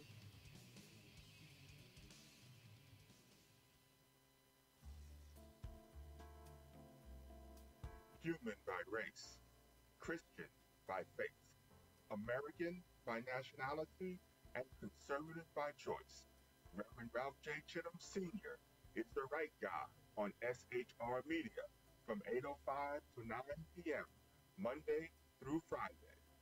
And if on the rare occasion I am ever wrong, I will still always be right. The right guy on SHR Media. Power brokers use corrupt politicians, deceptive Islam, and lies from establishment media to turn the once shining city on a hill into the city of the blind. What do the elites fear? One man with a cane. I'm Dave Milner. Join me at SHR Media, High Plains Talk Radio, Spreaker, iTunes, and YouTube for a different commentary on the unpleasant blind guy. Because truth is not always... Hello, I'm Tim Hart. I'm the guy beers due to his shameless contract with the SHR Media Network to voice his promos. He'd tell you that the bloviating Zeppelin's Berserk Bobcat Saloon radio show can be found on SHR Media Network, Spreaker, and YouTube every Tuesday and Thursday night at 11 p.m. Eastern and 8 p.m. Pacific, featuring right thinking from a left brain and doing the job the American media maggots won't. You'll find that the speech is free, but the drinks are not. There, in the saloon, just when safety pin manufacturers are running out of metal for the diapers of the leftists, BZ is sending his personal drones of freedom into the wheelhouses and ossicles of lovers of sovereignty and liberty nationally and globally. Broadcasting behind enemy lines in occupied California, BZ swears that no rights were harmed in the making of this promo. This is Jersey Joe, host of the Reverb Common Sense, and you're listening to SHRmedia.com. And welcome back to the Sackheads Radio Show live in the SHR Media Network. Sackhead BZ in studio with me, and on the phone with us, Sackhead Clint from afar. Sir, before we went to break, we were talking about Trump going to China. I want to stay overseas a little bit, talk about Iran and Saudi Arabia before we get into Didn't Spock say only Nixon can go to China? I think Spock said that. I think you're right. Clint, what did Spock say? Hello. Hi, buddy. Hi. This connection is cutting out. I'm sorry. I can hear like every other word you guys are saying. That's okay. That's how it is when you talk in studio for me. So yeah, he's in the bathroom. He didn't want to tell you. He's in the bathroom. Hey, Clint, really quick. Saudi Arabia and Iran, it's starting to heat up. The Houthis in Yemen fired a missile that was intercepted allegedly by the Saudi Arabians. The missile is, of course, made by Iran. Iran had, we may have lost Clint from the line, it looks like. And if he calls back, I'll bring him back on. But Iran, Saudi Arabia said, hey, Iran, this is essentially an act of war of you because you're arming these people. You know that they're going to try to attack us, and they have.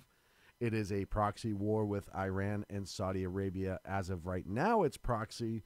However, both sides are starting to bolster and starting to take lines in the sand, so to speak. I think that's an appropriate analogy given the location of the potential incident. BZ, your thoughts, sir? Just when you think that things couldn't get more off the hook, so to speak, things get more off the hook. So Yemen thinks it's a great idea to lob a missile towards Riyadh. Number one, what the fuck were you thinking? Yeah. And number two, Saudi Arabia, now at the same time, there's a new king in town. I think he's, 32, 36, something like that.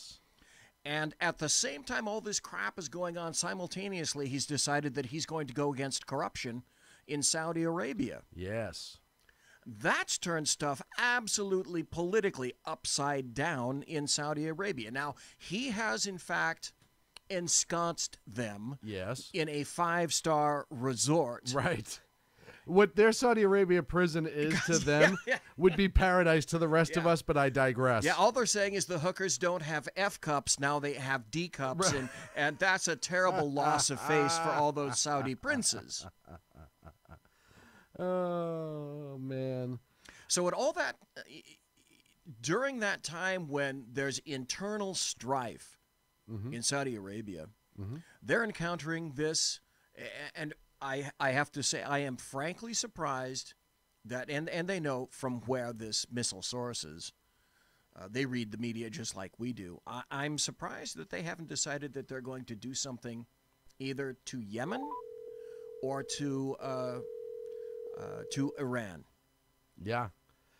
I am shocked that, and I think Clint's back on the line with us, I am shocked that the Saudis haven't done anything yet. Now, they've been very circumspect in their reaction to this. That could be at the urging of us. That could be at the urging of Israel. That could be at the urging of the UAE. We don't know what's going on back channel, and my guess would be there's a lot of stuff going on back channel right now. Absolutely. Clint, we're talking about the Houthi missile, Iranian-made, that landed in Saudi Arabia, how the Saudi Arabians are acting in the middle of purging alleged corruption.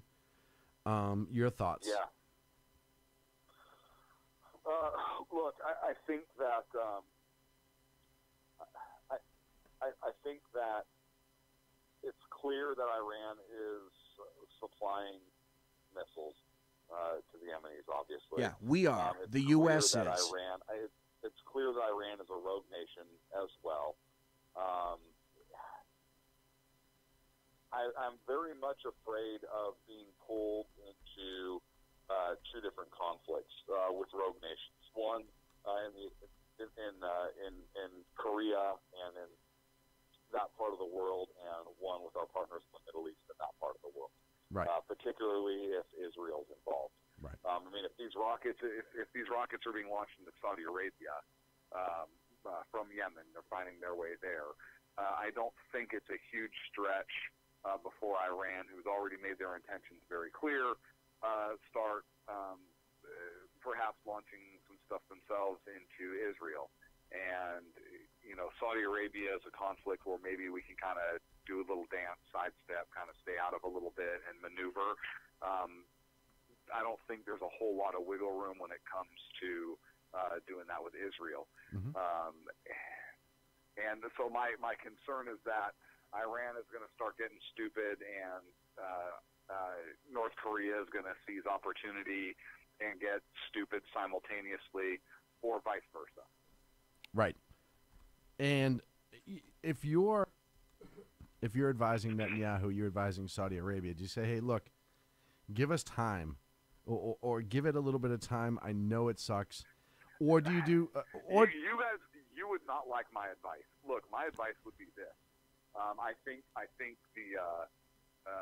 think horrible deals, beginning with Clinton, have put us in a position with North Korea we were in today, particularly when Clinton said, "Oh, we got their cooperation and we're going to give them green energy, and they promised not to do this anymore."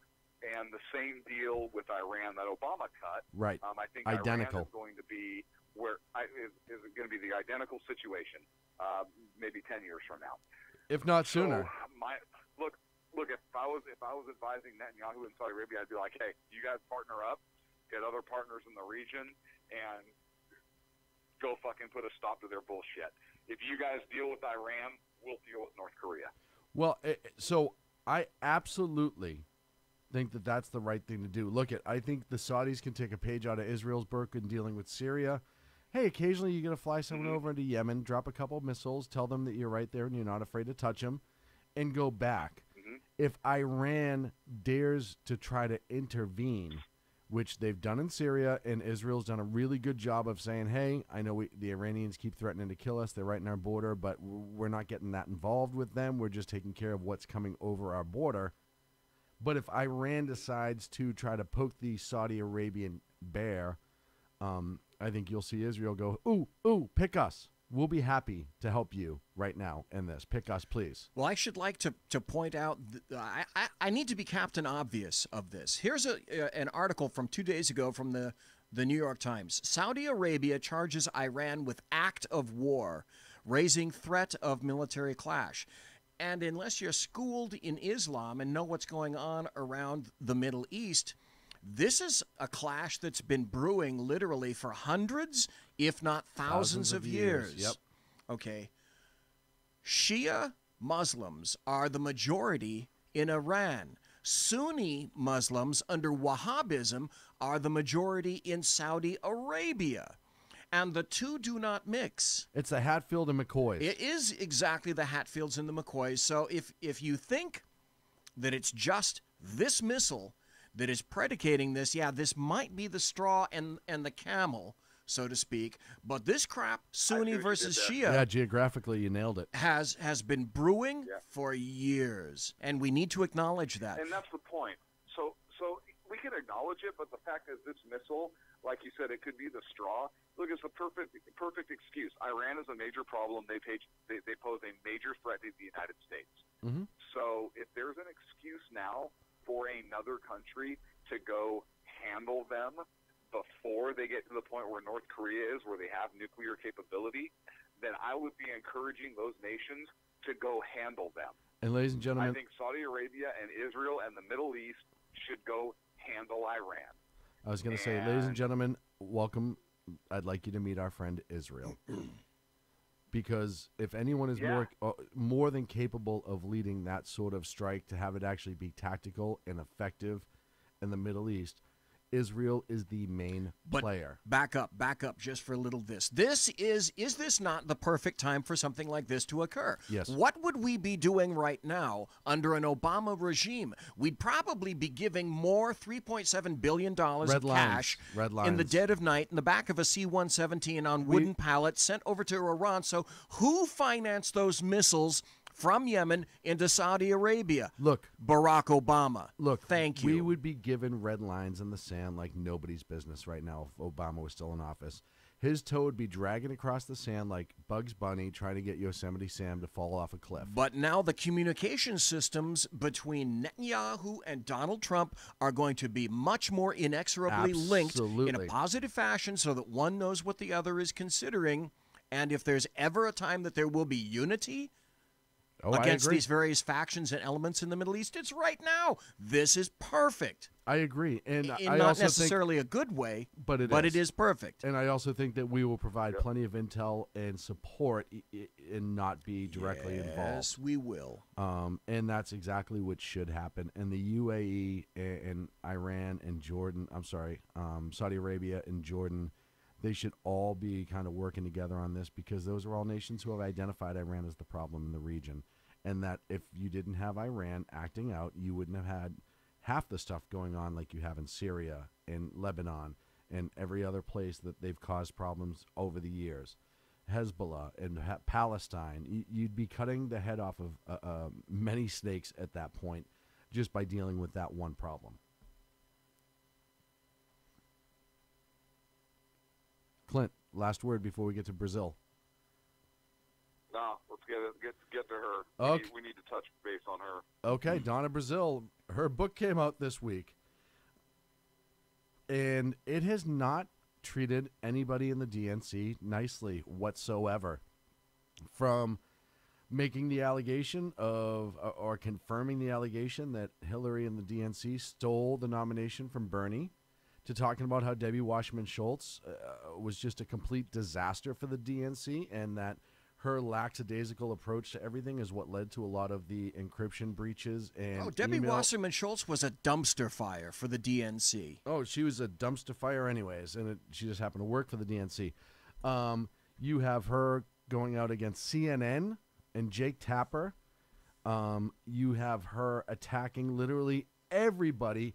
And I think if you're a Democrat, if you're more of an old school Democrat, I think that this is the best thing you've seen in a long time. You talk to a lot of the old Democrats, they'll tell you the Clintons are part of the problem with the DNC and the Democrats. They have too much power. They have for years. They just make decisions, and the DNC went with it. You've seen that in Brazil's book. You've seen how essentially the Clinton communication people came in and overran the DNC and said, no, this is how we're doing it now. And essentially, in my opinion, this is a shot to the heart of the Clintons as a political family for having too much power and destroying the DNC. Like Bernie, like progressives, don't like Bernie, don't like progressives. Not the point right now. What it's showing you is their superdelegate system is completely corrupt, and it can be used to manipulate however they choose, and that the nominee is decided well before the people in their own party gets to vote. And I think, Clint, we've talked about this too, and I think BZ, we've talked about it. When you start talking about the Tea Party and the right a couple years ago, and I'm not talking about Antifa and those idiots, but if you're the Democrats right now, you're hoping that maybe that old school blue dog Democrat starts to pop up and split away from this progressive insanity. And I kind of think that this could be that much of a knife into the DNC to start causing this. There are no Zell Millers anymore. There are no Joe Liebermans. They don't exist anymore. I agree. Clint? No, they don't. And we've talked about the kind of the look. You look at the state of the Tea Party system here in the country. We've talked about this ad nauseum as well. But we're really going two separate directions. It used to be the country as a whole. We were going one direction. We just had different ways of getting there. We're going two completely different directions. This is also the danger of the two-party system. Yes. You think this kind of stuff doesn't happen in the Republican Party, or the Republicans tried like hell to not have Trump be the nominee? Mm-hmm. Of course Jesus. they did. We know they did. did. The Democrats just got caught. Right. Yeah. The Democrats just got caught. Okay. There was no, family that was unscrupulous enough in the Republican Party to prevent him from getting the nomination by buying it or whatever they did, right? But you think it doesn't exist on the Republican side? Of course it does. Absolutely. The Clintons just happened to get caught, and they're probably dirtier than some of the other Republicans are. Mm-hmm. Well, so I think we need to scrap the whole two-party system. I think we need to go back to top electoral vote getter as president, number two as vice president. Well, and that would bring some honesty to the floor, right? Because now, really, it could be anybody. And of course, we've seen with the Russian dossier that the DNC was putting together against Trump, we've seen that there are some Republicans and some conservative outlets that are quote unquote conservative outlets that were buying into that as well because they didn't want Trump. Look, we've said before and we've said again, and if Trump didn't win, and I know you can say, well, of course, but if Trump didn't win, let's say it was a Ted Cruz, maybe not Ted Cruz, but let's say it was a Marco Rubio or somebody like that, or Kasich, you would not have a book like this by Donna Brazile. She would have went away. She would have stood in line because, the Party A leader won against Party B. But you now have this outsider, and Trump is an outsider. He's a rich outsider, but he's an outsider to a point, who is completely just upsetting their two-party system and calling out both sides and not afraid to call Democrats and Republicans to the floor. You have him just going against everything that either party wants. And for the most part, and I tell people this all the time when they say they don't like Trump, I'm like, show me one policy he's done that's hurt the country so far. You may not like his mannerisms and how he talks, but show me what he's done that's hurt the country so far. People are making an argument these days that he is more conservative and has got more conservative things that fall under that umbrella done than even Ronald Reagan to this point. And it's 1 year. Let me also tell you another very interesting aspect about Donna Brazile. And the question is, okay, after the publication of the book, to whom did she go for support and to get on all the talk shows? Oh, she went to Fox. She went to Fox today on Tucker Carlson. And actually, after listening to that interview, I like Donna Brazile. I like her a lot more now. I mean, just sitting down and listening to what she has to say. Yep, she is still a dyed-in-the-wool supporter of the Democrats. Because I listened to the entire thing. But she's willing to listen. She's willing to admit that there are some major holes in the Democrat Party, and a good portion of that sources to corruption. Good for her. Well, go ahead, Clint, because I've been talking over you. Sorry. No. Look, I still remember Donna Brazile when she was defending some of the Clinton stuff, and so I don't know what her motivation is for coming out with this stuff now. Yeah. Other than to sell books and maybe get into politics herself, I don't know. Maybe. And unseat the Clintons. What's that? And to unseat the Clintons. By the way, one of the funniest tweets I saw was from a fake Hillary Twitter, and it was just before the book came out, and it said, "It really saddened me at the untimely death coming for Donna Brazile, a dear and close friend of mine. She will be missed." Oh my God, that is hilarious. Now that's some funny shite. I like that a lot. Damn, I'm going to have to do that on Twitter. I apologize. It was untimely suicide. That was what it was. Look, while in the midst of a car crash. We could talk about her motivation, and obviously she has personal gain in this, so she wouldn't have written the book, right? Somebody wouldn't have got to her and said, you can make a ton of money.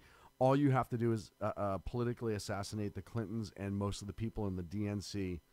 But, I mean, you look at it for her point of view, right? Clinton, if she is running for office, look, Bernie can't do it again. But if she starts to get those Bernie supporters under her now by going against the Clintons and going against the DNC, who literally screwed Bernie out of the nomination, then it's a wise move. The other side, and she's maybe cutting off her nose to spite her face a little bit, it's exposing the chaos and insanity of the bot system of the DNC and the RNC to a point. It is, but that's kind of my point, right? Like the Democratic Party cannot move on as long as the Clintons are still hanging around, and she's still doing talk shows, and she's still doing major speeches, and she's hinting at another run in 2020. And the Democratic Party has to stop that run. They have to stop the Clintons from having so much influence if they want to move on as a party. So that's why I question this motivation. She was a huge party person. We know she's a huge Democratic Party person. So if the party knows that they have to get the Clintons out of the way to be able to move on and hope to be able to defeat Trump, how do you do it? This is how you do it. Oh, I agree wholeheartedly. And look, I mean, like BZ said and you just said, she's a party girl. She's absolutely dyed in the wool. That doesn't mean that, look, she could have went into this last election going, hey, you know what, maybe things aren't as bad as I thought they were, and then all of a sudden she's the chair of the DNC and goes, holy shit, it's worse. And even if we don't agree with her politically, I think this is a calculated move by the Democratic Party. Okay. I think it's a calculated move to get the Clintons out of the way so that they can run somebody else in 2020 and start messaging as a party and taking control of the party again, because nobody can take control of the party as long as the Clintons are still hanging around. I agree. And I think this is a move. I think this is a move by the party to once and for all cut the Clintons out of it and to move on as a party, whatever direction that's going to take. So basically, that's what I believe. I think it's 100% calculated. That's interesting. So basically what you're saying is Donna Brazile has taken one for the team. Yes, that's exactly what I'm saying. I think publicly she's going to be excoriated by the Democratic Party because they have to seem like this isn't. They have to seem like this wasn't their idea. I think the Clintons and all of their supporters are absolutely going to be furious. But the party is not going to go after Donna Brazile. The Clintons might, their supporters might, but I don't think the party is. Because I think the party wants the Clintons out of the way, because I think the party understands that they have to have the Clintons politically out of the way. Absolutely. I think you're 100% right about that. That's my thoughts on it. So that was my first thought when I saw this story come out, particularly she's going on Fox News, who she hates. So the Democrats are using that to their advantage, because who's going to push that story out? Well, and it's going to be them. And who's watching Fox News now? It's those swing votes. It's those people that voted for Trump. Well, so now if this story comes out and the people that voted for Trump are like, see, I knew that the Democrats were crooked. That's why I voted for Trump. And now they get the Clintons out of the way and they can continue their attacks on Trump. They can rebrand and swing those voters back their way. 100% this is calculated. I agree. But she's also, you know, what's funny is they're taking a page out of Trump's book. She took a swipe at CNN, which is usually home for the Democrats, right?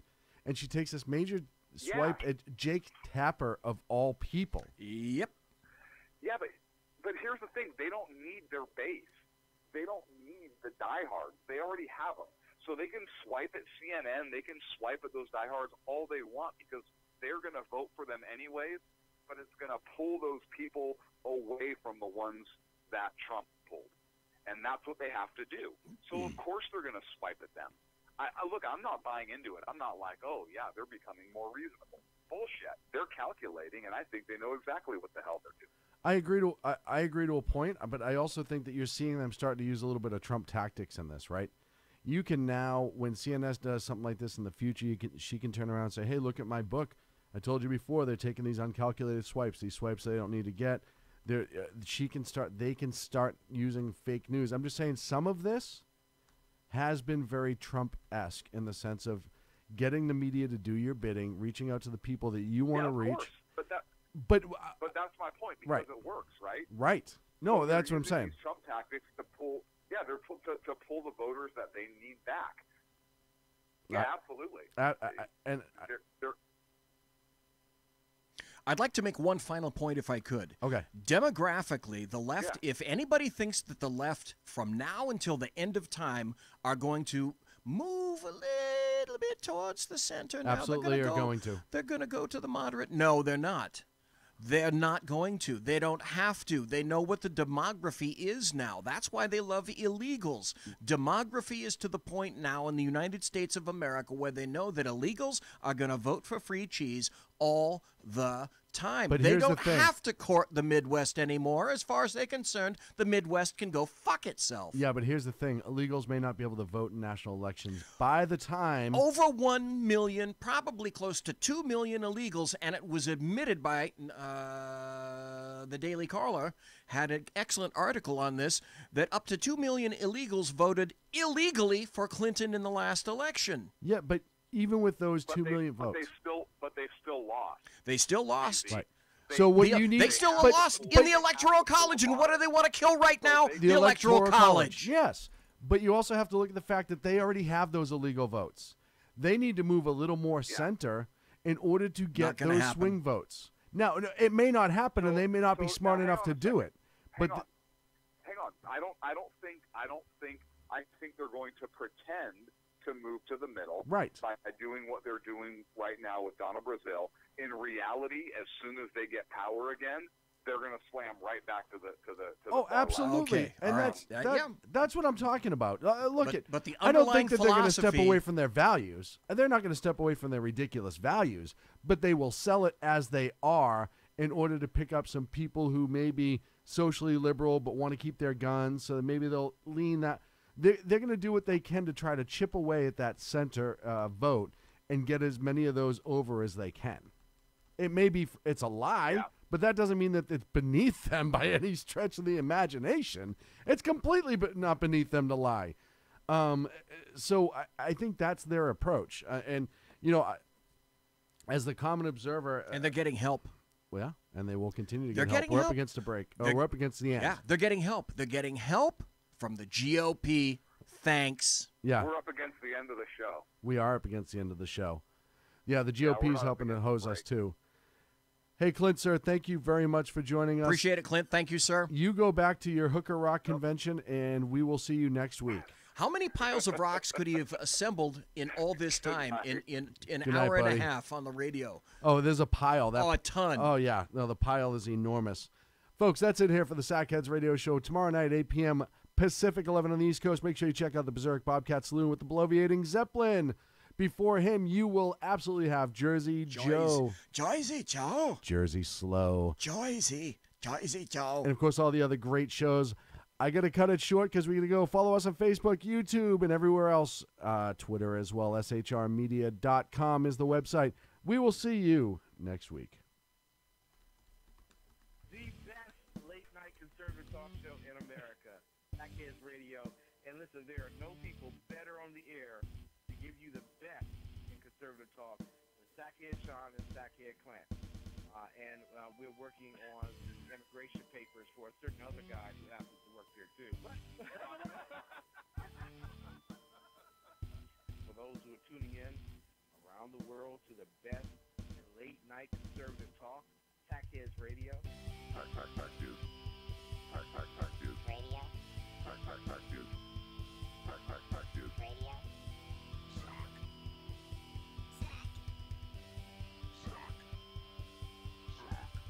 The best late night conservative talk show in America. In America. In America.